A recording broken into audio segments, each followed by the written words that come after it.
أستاذة ماجدة والدة الإعلامية شيماء جمال، أهلا بحضرتك. اهلا بحضرتك. حضرتك طبعا للأسف يعني والدة إكرامي كمان.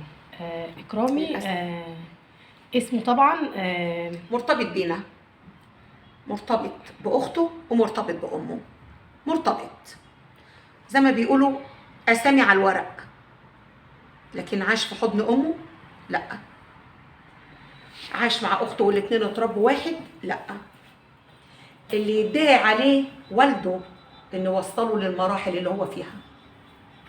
حابين نتكلم كده ونعرف الجمهور اولا بتفاصيل الواقعة البشعة اللي سمعنا عنها اليومين اللي فاتوا، وهي ان اكرامي يعني استدرج الشاب، او ممكن نقول عليه يعتبر الطفل لانه لسه عنده 16 سنة، لسه يا دوبك ان هو هيبدأ ان هو يكبر او يخش في مرحلة الشباب او المراهقة او الكلام ده كله.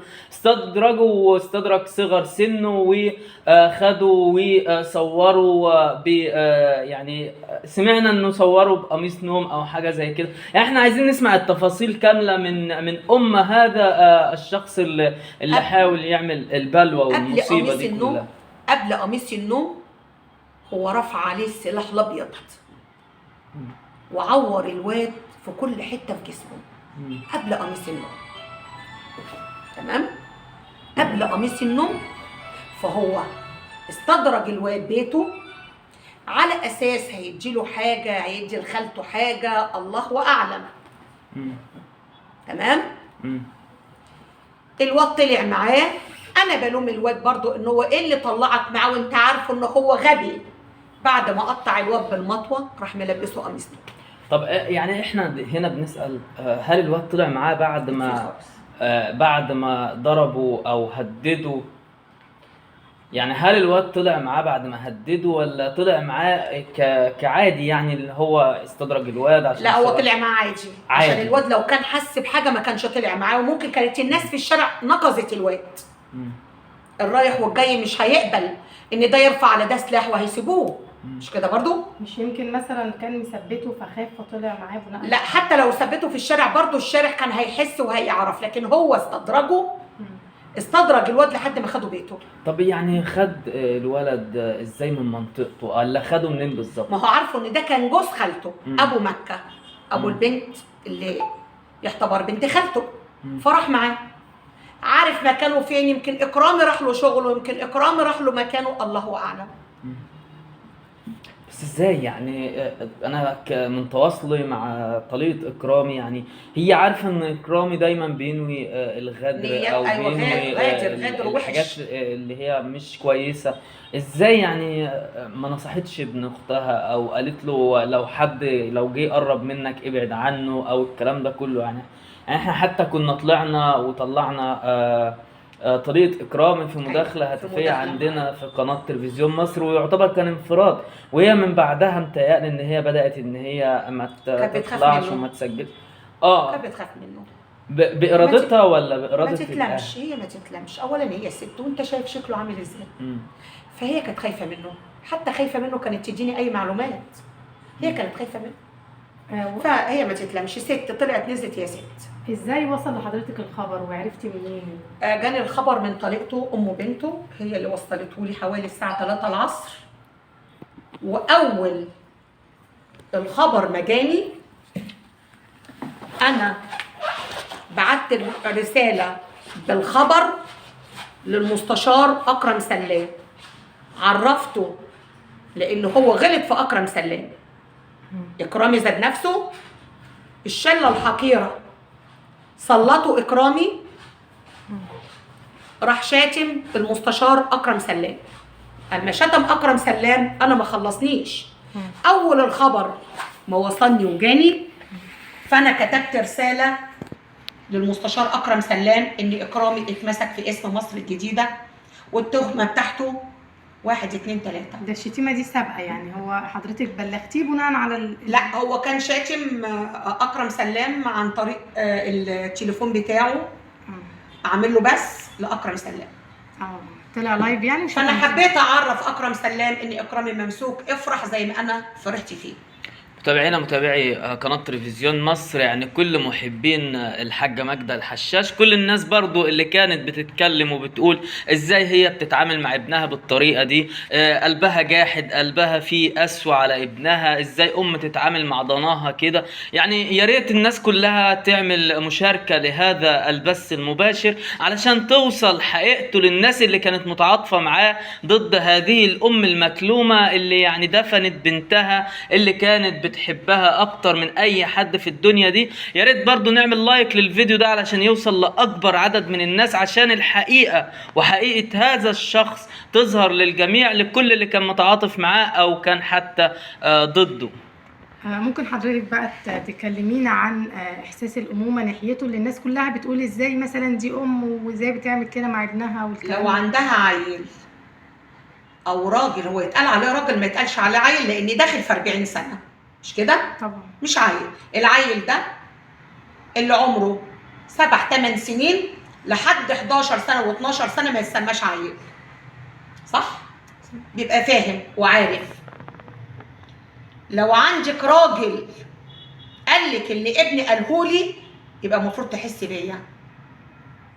قالوا اثناء بنتي ما مقتوله وميته، ما صبرش حتى لما نجيب حق اخته، بعتلي قبل ما يطلع ويتكلم على 5 مليون جنيه، وكلكم عارفين بالكلام دوت، ومراته عارفه بالكلام دوت وقالتها.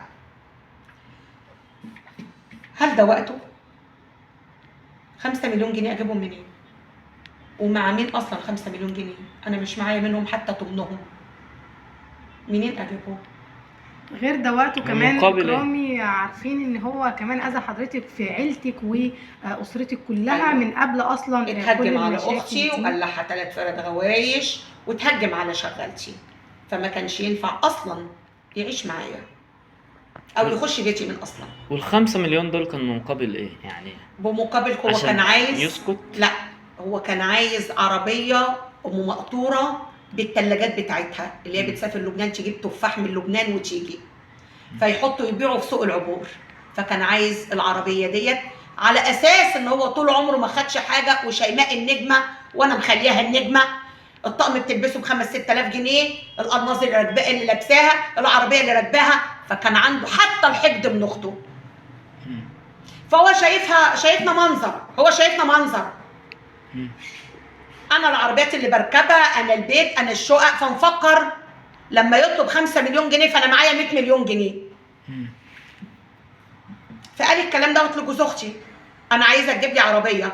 ما قالش كام، احنا لقينا العربيه ب5 مليون جنيه، العربيه مقطوره اللي عليها الثلاجات فوق. جوز اختي سال عليها لقاها ب5 ونص، كمان ب5 مليون ونص. لما عرف الرقم قال ايوه انا عايز دي. هو مفكرني ان انا. طب انت هتديهم له مقابل ايه؟ ما هو يعني اكيد في مقابل يعني. هو دي شروط، هو طالب الشروط دي عشان ايه بقى؟ يسأل هو مش انا. عندك في الاسم روح اساله. ليه؟ عشان ايه؟ مقابل ان هو ابنك وليه حق يعني، فهو فاكر ان هو ياخد. هو فكر شيماء احنا معانا بقى اللي مش معانا.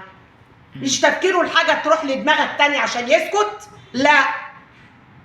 هو ما دخلش بيوتنا علشان يعرف احنا حياتنا فيها ايه. مش كده برضو؟ واللي قاله قدامكم طلع فيا؟ مين اللي على ارض الواقع دلوقتي؟ هم الشله كلها ولا انا؟ انا اللي ثابته وجودي اهو. ايوه انا اللي موجوده اهو، انا اللي بتكلم اهو، انا اللي مش سايبه حق بنتي اهو ولا حقي، صح؟ بس اكرامي كان طول الوقت بيتكلم، بيهدد، بيشتم، بيهاجم بالطريقه دي. هو اسلوبه كده. ايه اللي يخليه يجي يعمل الفعل ده ومع الشخص ده اللي هو ابن اخت طليقته؟ برضه هو اللي اتسأل في السؤال دوت. انا سمعت خبر زيكم، ما عنديش اللي ما بين السطور. اللي ما بين السطور ده مش عندي. انا طليقته بلغتني، وانا بلغت المستشار اكرم سلام. لحد يوم الجمعه ما لقيتوش زع على الموضوع، اضطريت ان انا ازيع على الموضوع. اول خبر انا زحته بعد صلاه الجمعه على البث بتاع نجلاء وهلا جنيدي، صح؟ طب ايه بقى تفصيلات القضيه يعني حضرتك؟ بعد كده الراي العام كله كان عنده المعلومه وعنده الخبر، الاعلام كله فبقى كله يتصل بيا زي موضوع ايام قضيه شيماء. الاعلام كله مغطي الخبر.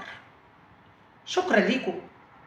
شيء ما يحرجنيش ولا يكسفني على فكره، لا، ده ما اترباش في حضن الحاجه ماجده، ما طبطبتش عليه يوم، ما حنتش عليه يوم، لان ابوه اللي كان حاطط في قلبه القسوه ديت. حتى ابوه ذات نفسه طلع وقال انا هخليه يحجر عليكي، سمعتوها ولا لا؟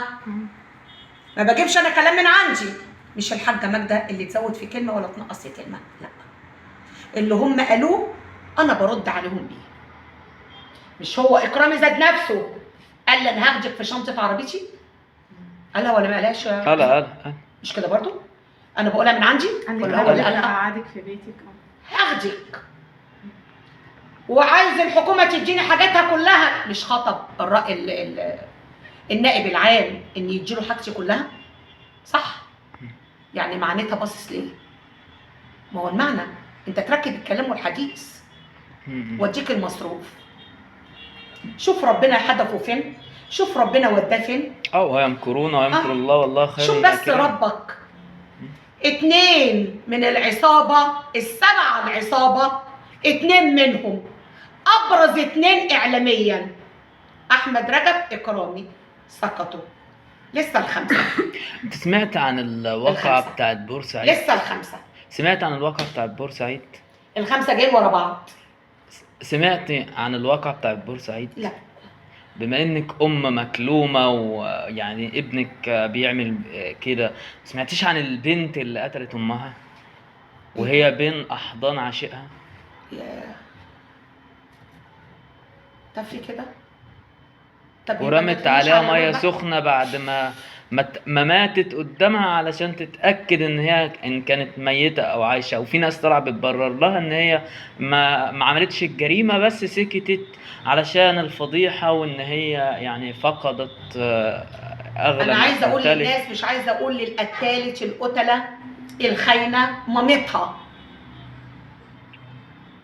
مامتها كانت بتحبها جدا على فكرة، وكانت بتنزل لها بوستات رهيبة جدا بتعبر عن حبها ليها. عايزه اقول للي بيخش هجوم بس من غير ما يفهم الموضوع وبعد كده بيحاول بيصلح من نفسه، من فضلكم حطوا نفسكم مكاننا، حط مكانك مكانها.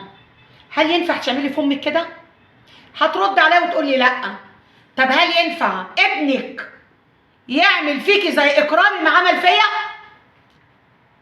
يقطعني ويقطع في شرفي، ادى المفاتيح للاغراب يخشوا لي منها، صح؟ مش كده؟ هو كان اول حد يتكلم، اول واحد يتكلم قبل احمد رجب وقبل اي حد. هو اللي اداهم المفاتيح يخشوا ليا، لكرامتي، لاسمي، لشرفي، لاسم بنتي، لكرامة بنتي، لحق بنتي اللي كانوا عايزين يعدموه ويحطوه ويقبضوا عليه. بس زي ما انتوا سميتوني انا واقفه زي ما انا. في مثل بيقول لك يا جبل ما يهزك ريح، انتوا الريح وانا الجبل.